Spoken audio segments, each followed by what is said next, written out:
Откако опозицијската СДСМ обвини за неиницијативност кај владеачката партија и за водење на лоша надворешна политика, председателот на ВМРО ДПМН вели дека партијата на Црвенковски се фаќа во офсајд. Го чув тој коментар баш кога излегував од средба со премиерот на Чешката република господинот Нечас и се упатував на аеродром да отпатувам за Будимпешта на средба со унгарскиот премиер и унгарскиот председател и унгарскиот председател на собрание.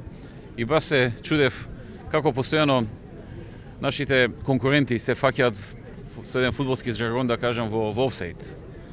Постојано кога е штетно за нив ќе го кажа тоа. Во моментот кога бев во 2 дена во две држави да лобирам за поддршка за Македонија, тие тогаш излегуваат и кажуваат дека не сме имале, како рековте, дипломатска активност.